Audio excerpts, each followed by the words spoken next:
오늘 법화경 네 번째 시간인데, 저희들 교재 보면은 요법 연화경 제2권 그랬어요.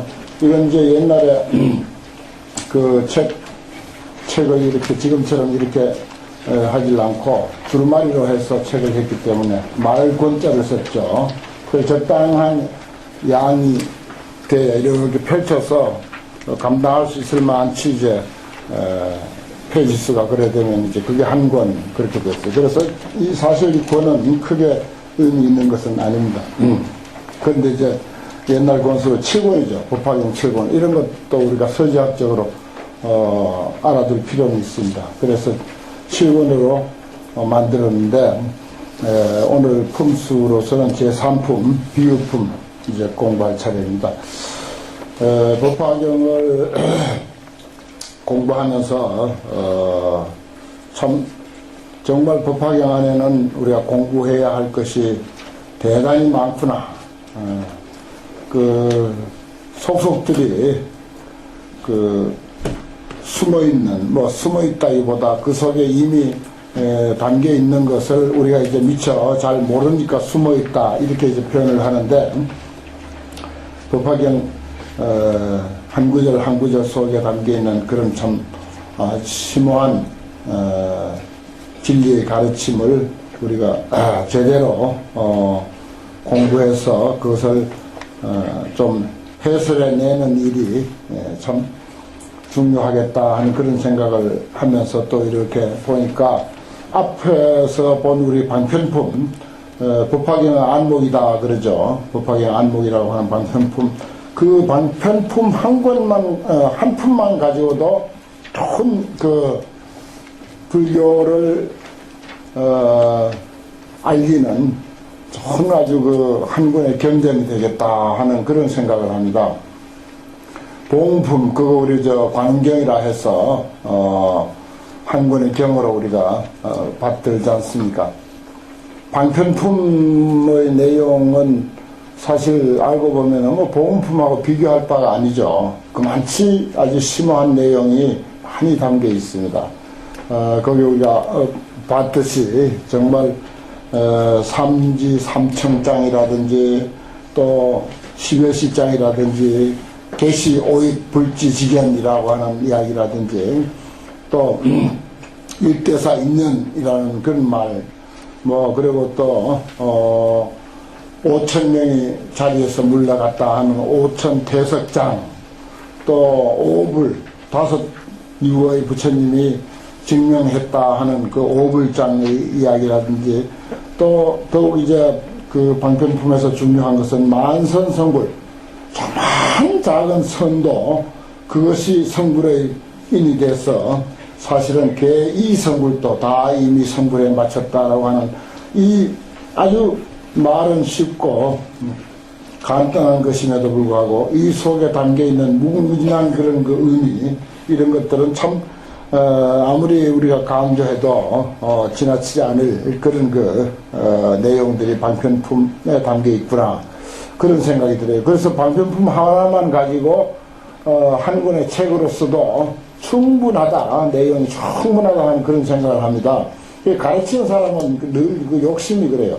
이 공부하는 사람이 좀 이 법화경 공부하면서 여기 지금 한 150여 명, 60여 명 가까운 분이 이제 등록을 해서 공부하시는데, 같이 합작을 해도 좋고, 혼자 해도 좋고, 그래서 모두 그 나름대로 그 어떤 그 법화경에 대한 자기의 어떤 그 애착이 가는 거라든지, 거기 소견이 열린 거라든지, 좋아서 그렇든지, 어쨌든 조그마한 그런 그 성과물이라도 하나씩 그 만들어서 냈으면 하는 그런 욕심을 이제 가르치는 사람은 늘 가지고 있습니다.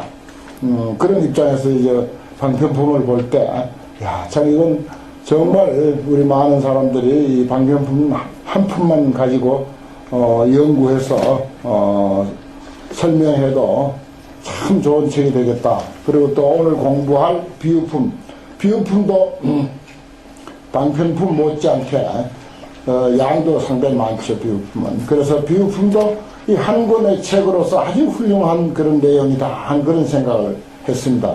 예를 들어서 뭐 원문을 넣고 그 다음에 번역을 넣고 그 다음에 거기에 따른 그 소속들이 아주 세세한 그 해석을 다른 그 해석책을 참고해 가면서 또 강의한 것을 또 거기다 삽입시키면서 그리고 자신의 소견을 거기서 보태가면서 이렇게 하면은 방편품도 그거 하나만으로도 아주 훌륭한 한 권의 책이 될 수 있겠다 하는 그런 생각을 했어요. 그래서 이제 그런 것을 준비하시는 분들도 계시는데 그런 점에 착안을 해서 이제 벌써 4회째입니다. 슬슬 어떤 그런 데 대한 준비를 할 때가 되지 않았나. 법학에 대한 보다 더 깊이 있는 공부도 되고 그 다음에 자신의 어떤 그 공부의 성과물도 되고 그런 게 될 수 있겠다 하는 그런 욕심도 한번 내봅니다. 오늘 이 비유품이라고 하는 것은 품 이름은 뭐 우리가 그 흔히 말하는 뭐 경문에 이제 나온다마는 지혜 있는 사람은 비유로서 알아듣는다 그랬어요. 그래서 지난 시간에 약간 말씀드렸지만은 그 법화경 노트 유인물 전번에 나눠드린 그 법화경 노트 유인물 끝에 보면은 삼주설거 상명기를 위한 법설주 있고 중건기를 위한 비설주 있고 하건기를 위한 인연주 이렇게 이제 이야기를 할 수 있는데 법설주가 방편품을 중심으로 해서 설해졌습니다. 그런데 이제 과목을 보면은 본격적인 비유는 사실은 그 비유품 과목 있죠. 간략한 과목인데 중간에 이제 선을 끈 그 밑에서부터 비유가 이제 본격적으로 이제 나오죠. 그리고 이제 그 위에는 법설주가 진하게 이제 표현을 해놨습니다만 법설주의 내용이 계속 이어집니다. 그럼 이제 부처님이 법을 설했다 이 말이에요. 그냥 진리를 설했는데 그것을 여기 보면 상근 사리불이 영해했다 그랬거든요. 사리불이 깨달았대요. 부처님이 설법을 하셨는데 그 설법을 듣고 사리불이 이해했다. 사리불이 깨달았다 이겁니다. 그럼 사리불이 이해한 것을 쭉 여기 피력을 합니다. 그럼 사리불이 이해한 것을 피력을 하면은 부처님이 거기에 대해서 다시 보완 설명을 해요. 그게 이제 불술성이야. 부처님이 말하자면은 그 깨달음에 대한 내용을 보완 설명을 하고 그리고 그 설명으로 끝나는 것이 아니고 부처님이 수기를 줄 수밖에 없는 거예요. 수기를 줄 수밖에 없어서 그래서 이제 여기에 첫 수기가 이제 여기 나옵니다. 구체적으로 인물을 들어서 수기하는 것은 사리불이 이제 맨 먼저 수기를 받는데 그것이 이제 여기 비유품에 이제 등장을 하게 돼요. 그러나 법화경에 있어서 저 방편품의 그 만선성불 조그마한 어떤 선행도 성불의 인이 된다 해가지고 나무불을 한다든지 무슨 손을 한번 든다든지 부처님께 고개만 끄덕인다든지 아니면 어린아이의 그 장난으로 모래를 쌓아가지고 부처님이다 이렇게 해서 뭐 예배하는 그런 그 하찮은 일도 다 성불한다라고 하는 이 말이 사실은 수기예요. 총수기라 그런다. 그런 것을 갖다. 뒤에 이제 총수기라는 말도 또 나오는데 말하자면 전체를 수기하는 거죠. 전체를. 방편품에서 내용은 전체를 수기하는 것입니다. 전체를 방편품에서 사실은 그런 말이 수기하는 내용이고 그 다음에 구체적인 인물을 들어서 수기하는 것이 이제 여기 이제 비유품에서 이제 등장을 해요. 그래서 그 다음에 또 4대 성문이 심해품에서 그 다음 품에서 이제 또 수기를 받고 그래서 별별 사람이 수기를 이제 다 받고 그 다음에 저기 법사품에 가면은 이 법화경의 한 구절이나 한 문장만 들어도 이미 그 사람은 부처님이 수기한 바와 같다. 그래서 그걸 이제 총수기 그래요. 전체적으로 전반적으로 수기를 한다 이런 뜻으로 이제 돼 있고, 또 이제 잘 아시는 상불경 보살 있잖아요. 상불경 보살은 서가모니 전신이라고 그렇게 이제 등장을 하면서 모든 사람을 부처님이 될 것이다 라고 이렇게 이제 표현을 하지만 내용적으로는 부처님이다 라고 한 그런 뜻입니다. 그래서 이제 상불경 보살의 입을 통해서 모든 사람을 수기하게 됩니다. 그래서 이제 법화경을 이해하는데 아주 수기라고 하는 그 내용이 아주 중요해요. 그래서 이 수기의 문제만 가지고도 또한 얼마든지 한 권의 책으로 엮을 수 있다 하는 것입니다. 그래서 법화경은 일명 수기경이다 그래요. 수기경. 왜냐? 방편품에서 그렇게 우리가 보았듯이 전체적으로 그대로 수기를 했고, 또 여기서 비유품에서 사리불에게 수기를 하고, 신해품에서 4대 성문에게 수기를 하고, 그 다음에 뭐 수기품이 있죠. 유학과 임기품이 있죠. 그래서 수기만 전문으로 하는 품이 또 세 품인가 그랬다 있지 않습니까? 수기만 전문으로 하는 품 외에도 수기가 그렇게 많이 들어있습니다. 그래서 법화경을 수기경이라고 표현하는 게 결코 지나친 표현이 아니에요. 아주 적합한 표현이라고 저는 그렇게 봅니다.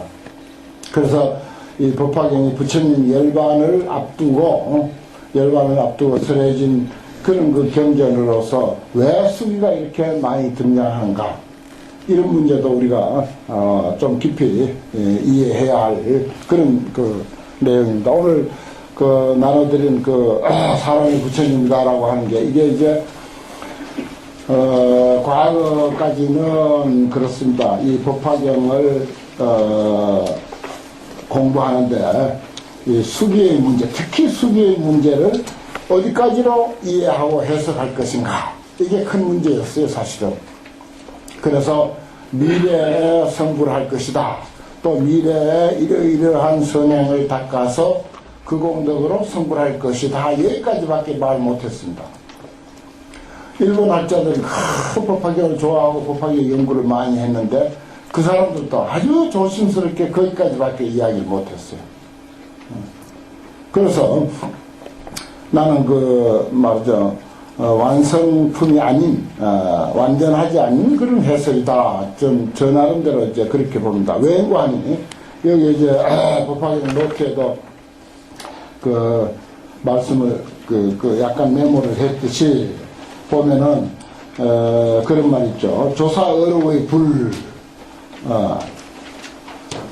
그 부처님의 제1성으로서 제불의 지혜를 찬탄하고 부처님은 일일한 불이다라고 했지만은 사실인즉슨 그것은 하나의 치장에 불과한 것이고, 부처의 진면목은 견문각지, 조사어록의 불 하는 것을 견문각지가 시진불 그렇게 표현을 했는데, 보고 듣고 느끼고 알고, 이 기기의 묘묘한 능력, 이 불가사의한 능력, 정말 볼 줄 알고 들을 줄 알고 웃을 줄 알고 화낼 줄 알고 슬퍼할 줄 아는 이 불가사의한 능력, 이것이야말로 정말 진정한 부처고, 이 능력을 드러내느라고 방편품에서 뭐라고, 부처님 앞에 손만 한번 들어도 개이 성불도 이랬어요. 다 이미 부처입니다. 그러니까 그 말의 속뜻은 조사 스님들이 밝힌 견문각지가 시진불이다, 견문각지하는 그 능력이 곧 부처다라고 하는 이거하고 아주 그대로 맞아떨어지는 거예요. 어린 나이가 모래사장에 가가지고 오줌을 싸가지고 모래를 뭉쳐가지고 불상이라고 해놓고 예배하는 것도, 그것만으로도 이 성불도 다 이 성불에 맞췄다. 법화경 방편품에서 우리가 수차 봐왔지 않습니까? 그 말이 뭡니까 우리가? 조사 스님들이 말하는 견문각지하는 그 능력 그대로가 전도 손색이 없는 부처다. 라고 하는 그 말이에요.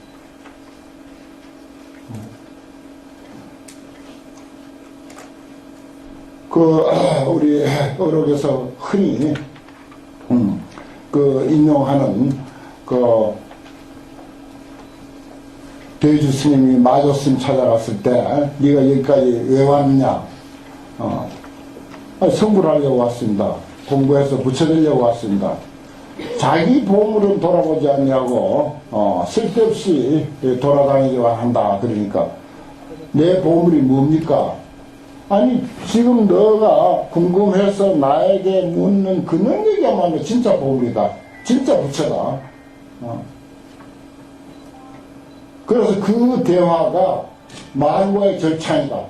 더 이상 드러낼 수가 없는 그런 불교 궁극의 가르침이다라고 이렇게 해서 선사선생들이 입만 떼면 마조와 대주회 선사의 그런 도노입도용 나오는 그 얘기를 어뢰히 하는 것 아닙니까?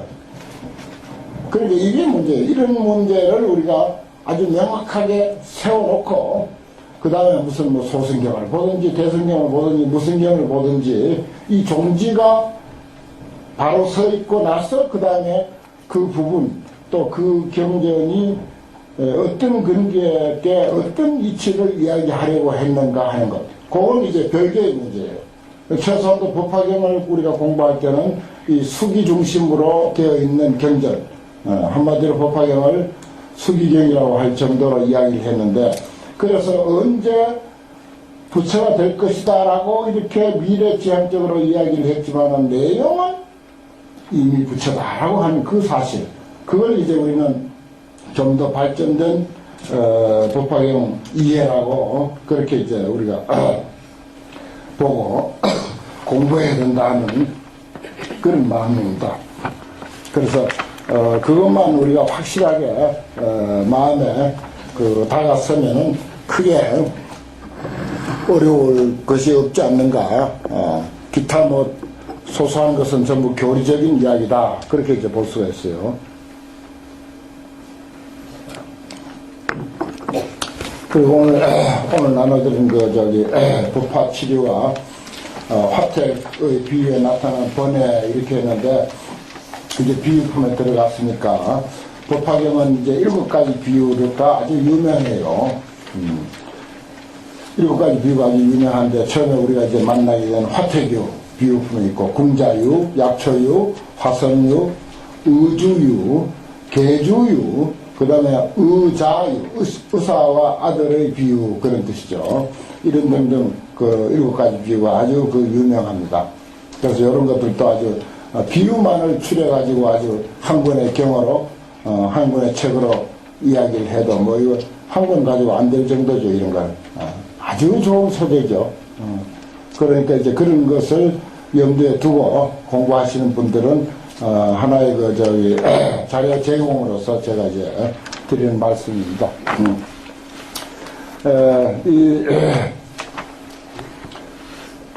수기는 또 다른 표현을 빌리자면 사실은 부처님의 자식, 부처님의 자식이라고 하는 자각입니다. 부처님의 자식이 아니고 어떻게 모래를 가지고 불상이라고 장난한 그것으로서 이미 부처를 지어 마쳤다. 개의성불도 불도를 이어 마쳤다라는 표현이 있을 수 있겠는가? 한번 생각해 봐요.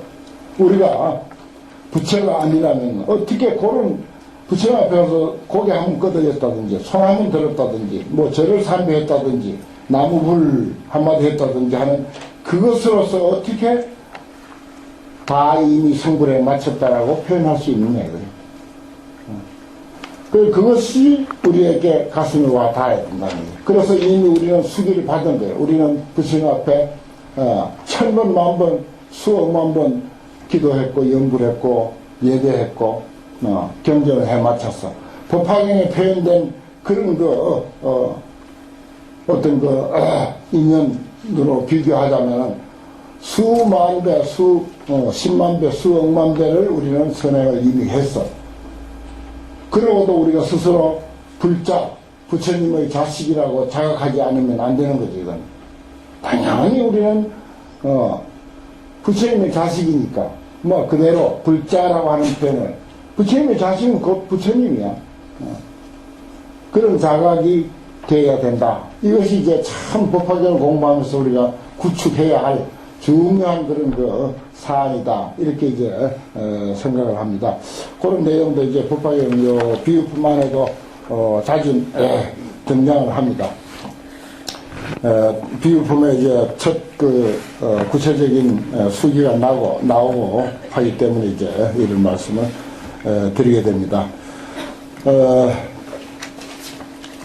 아직은 법의서라는 내용이 덜 끝났죠. 그래 과목을 보더라도 그렇습니다. 과목을 보더라도 비유품 첫머리에 아직도 법설주가 이어지고 정식으로 법을 설한 것은 방편품이고 그 다음에 상근기가 그것을 이제 이해하는 그런 내용으로 이제 쭉 이제 이어져 갑니다.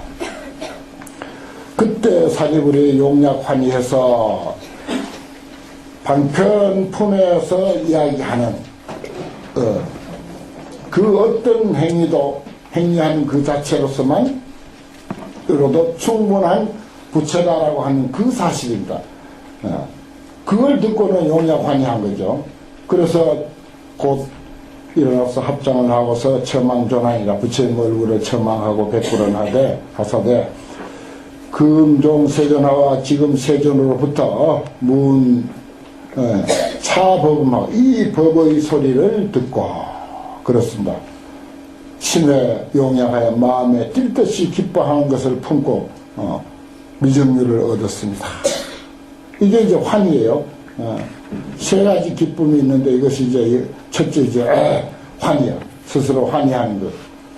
그 참 삼마선지을 닦아야 되고 아라하는 세승 부처가 될 수 없다고 하는 그런 그 상식에 떨어져 있다가 성문도 부처가 된다 이거예요.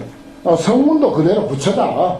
그 소리를 들으니까 정말 거기에 그 문제에 정말 인생을 다 걸고 살았던 사리불이 얼마나 기쁘겠습니까?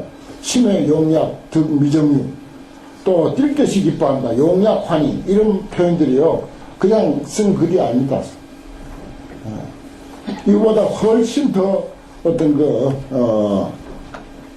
기쁨에 넘쳤을 거예요. 예를 들어서 종이 조선시대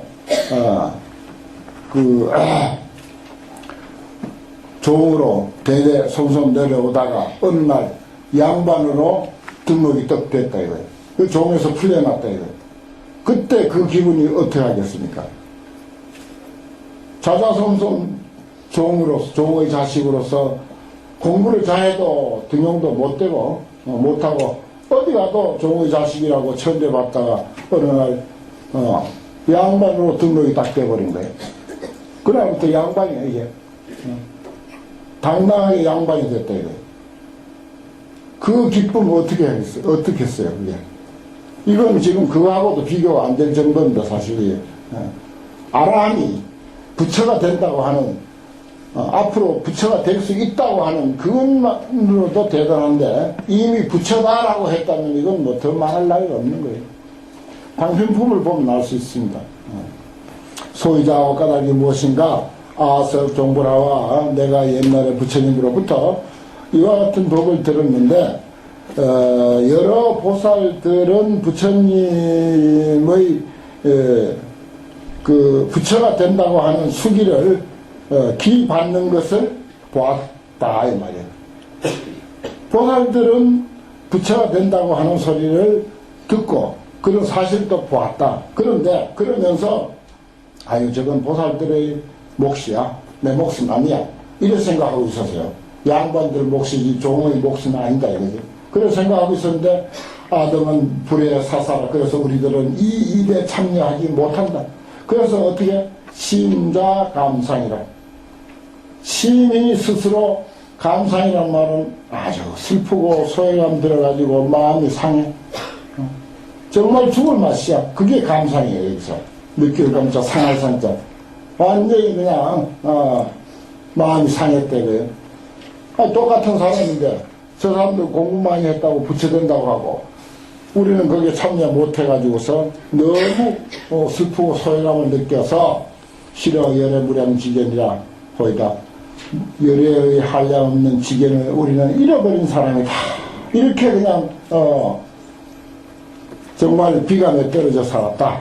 세존 씨가 그랬는데, 그래서 아상 독처 살림수화, 나는 항상 살림수화에서 홀로 처해가지고서 약좌 약행에 앉거나 행하며 내작 신여하되 매양 이러한 생각을 하되 우리들도 사실 따지고 보면 독립법성이야.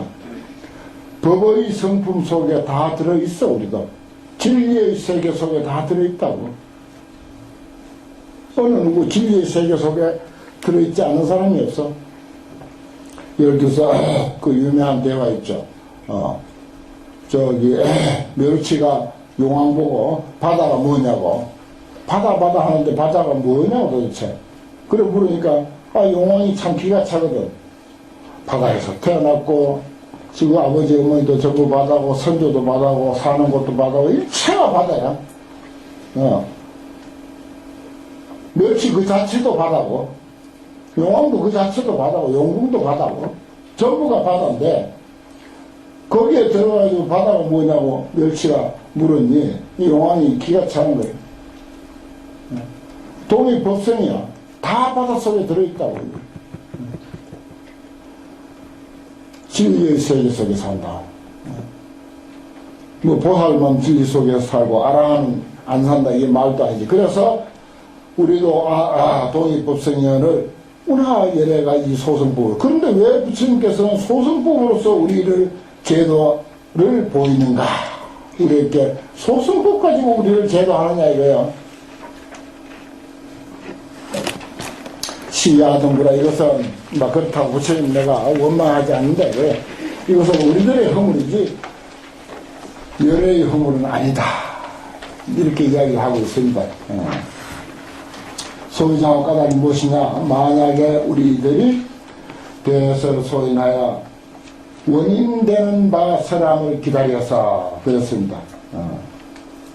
원인되는 바는 보리의 인이죠. 보리 정인, 반야의 실질, 반야의 참다운 지혜를 소인 그래요. 인이 되는 바. 그걸 이제 설해주는 걸 기다려서 성취 안육따라 삼약삼보리를 뜬다. 안육따라 삼약삼보리를 성취할진된 필히 대성으로 반드시 대성으로서 도탈을 얻을 수 있거늘. 그러나 우리들은 방편과 수의 소설을 알지 못하고 또 초문 불법권 처음에 부처님 법을 듣고는 그대로 우편신수라고 하는 것은 무슨 말을 하든지 그대로 믿고 받아가지는 거야. 예를 들어서 어릴 때 울면은 밖에 호랑이 왔다 그러면 아이고 호랑이 왔는갑다고 울음 딱 꺼쳐버리는 그 식으로 살았다. 우편이라는 게 그 말입니다. 만나자마자 곧바로 듣자마자 곧바로 믿고 받아들여서 부처님이 말씀하시는 거니까 부모가 말씀하시는 거니까 어린아이야 뭐 받아들일 수밖에 없지. 부처님이 말씀하시는 거니까 저게 방편으로 저렇게 우리 근기를 성숙시키기 위한 소승법인지 대승법인지 그거 분별할 계력이 없는 거야. 그냥 받아들이는 거지. 스님들이 뭐 신도들 아무것도 모르는 신도들에게 뭐라고 이야기해도 아이고 스님이 말씀하셨다고 주지 스님이 말씀하셨다고 이래가지고 평생 그게 그 사람의 법이 되고 그 사람의 살림살이가 되는 경우는 많잖아요. 불교적 안목이 되는 경우가 많아요. 그래서 이 사실 이 승복 입고 머리 깎고 거사하게 차려입어 놓으면 사기치기 참 좋아. 그냥 바로 믿으니까. 부처님 그 백으로 90%는 따고 들어가는 거예요.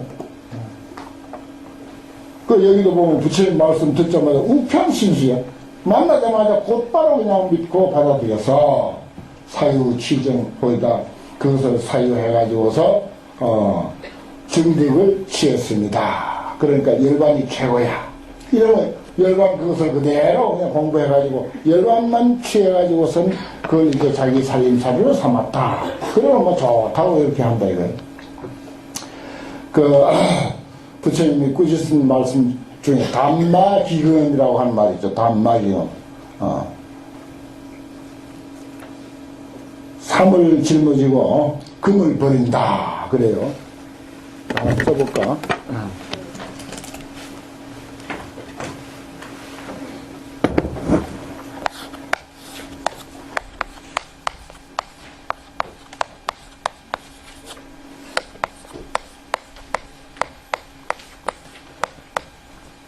담마기금 이렇게 내가 말하면 누가 옆에서 다 알아서 써서 주면 좋겠네. 그냥 그런 비서가 하나 있었으면 참 좋겠어. 이런 정도는 그 정도는 쓸 줄 알지. 담마기금 삼을 짊어지고 금을 버린다 이거요. 옛날에 저 강원도 산골에 어떤 청년들이 둘이 삼을 잘 키워가지고 시내에 갖다 팔려고 짊어지고 한참 갔어. 그래고 고개를 막 땀을 뻘뻘 흘리면서 올라가는 걸. 올라가는데 길가에 구리가 있는 거야. 구리가 잔뜩 놓여 있어. 그 어떤 한 사람은 구리가 삼보다는 값이 좀 비싸긴 하지만 내가 지금까지 짊어지고 온 그 공이 아까워. 그걸 전공이 가서이라 그래. 앞에 드린 공이 가히 아깝다 그래. 전공이 가서. 그래서 그 사람은 뭐 값이 좀 더 나가지만 그래도 뭐 지금까지 짊어지고 온 의리가 있으니까 그냥 삶 그대로 짊어지고 또 이제 시장으로 가고 있는 중이라. 근데 한 사람은 삶을 얼른 버려버리고 구리를 한 짐 짊어졌어. 가격이 배가 차이 나버렸지. 그런데 한참 가다 보니 은이 한 무더기가 있어. 근데 삶을 짊어지고 온 사람은 이놈 의리 때문에 또 전공이 가서이라 삶을 계속 짊어지고 온 그 공이 아까워가지고 계속 또 삶을 짊어지고 가고 구리로 바꿨던 사람은 얼른 버려버리고 은으로 짊어진 거야. 이제 엄청난 차이가 난 거지. 그 다음 마지막에 이제 금이 한 무더기가 나타났는데 삶을 짊어지고 간 사람은 끝내 삶을 짊어지고 가고 은으로 바꿔 짊어졌던 사람은 결국은 은을 버려버리고 금을 한 짐 짊어졌다는 거예요. 그래 부처님이 뭐 어린이 그런 걸로 이제 연관시켜서 우리가 생각할 수도 있는데 법을 공부하는 마당에 있어서는 그런 거 참 큰 잘못된 생각이라 그런 게.